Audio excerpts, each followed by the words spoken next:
Well, now I'm going to show you how to cut out your fins and get them ready for your rocket. And in order to do this, you're going to need the piece of balsa wood that you're going to cut your fins out of. You're going to need your little guide here to cut with. You're going to need your hobby knife. You're going to need a pencil. And then you're going to need some more of that paperboard that we've used before. Again, I'm using this old box of pin box for it.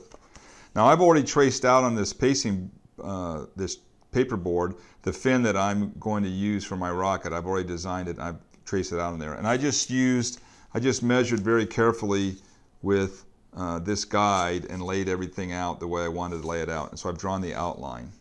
And we're going to use this as our template to cut our fins. So the very first thing you need to do is, from your simulation program that you're using, either OpenRocket or RockSim,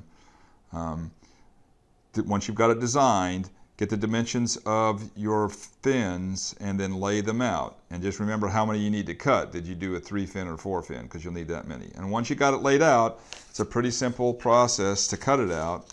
Just open up your pin. And the way I make really straight lines on mine is I put the blade on the line I want to, and then I push this thing up against the blade, and then I just slide it over until it lines up on the line. And then, again, I don't try and cut all the way through the first time. I cut with light cuts and do several. This paper I can get through in 2 cuts. And just go all the way around on each side.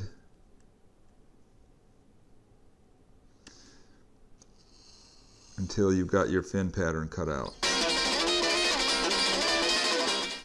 And there's my fin pattern.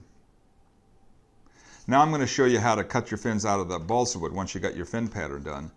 And before we do that, I need to talk to you a little bit about balsa wood and some of its characteristics. The balsa wood, in fact all woods, have a grain to them. This is the direction that the wood grows, and you can see that these have these big lines in one direction. This is the grain direction, we call it, and this is called the cross grain direction in this way. And so you notice, probably if you ever played with wood much, that it's a lot, if I am in the grain direction there and I bend it, you can see it's really easy to bend. But in a cross grain direction, it's not so easy to bend. And so this wood doesn't have the same strength in 2 directions. We have a fancy name for that in engineering. We call this anisotropic material. So it's anisotropic. That means it's different in the different directions. But the way we put these on our rocket is going to be really, really important, because it is stronger in one way than the other. And if we don't put it on right, we won't have a good fin. So let me show you a little bit about how to orient the grain on your fins.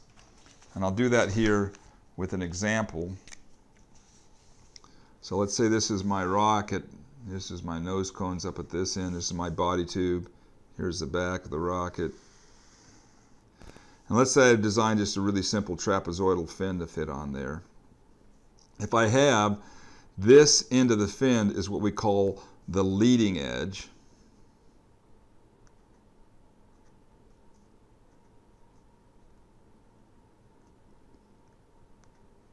This is the leading edge of the fin because it leads. The rocket's going to move this way, and that one's going to lead into the wind. And we want, in order to have really strong fins, we want the grain of the wood to be parallel to the leading edge. So this is the wood grain here. We want it to be parallel to the leading edge. So when you lay out your fins, you need to know where the leading edge of your fin is. So before we go any farther, I'm going to take my fin here, and I happen to know that this is the leading edge of my fin. I'll put L there for leading edge. So I want the grain of the wood to be running this way. And I'm going to mark that on the pattern, so when I lay it down on the wood, it's lined up in the right direction. So get your pattern cut out, and then make sure you know where the leading edge of it is, and put some lines parallel to the leading edge. They don't need to be perfect, just so you can line it up.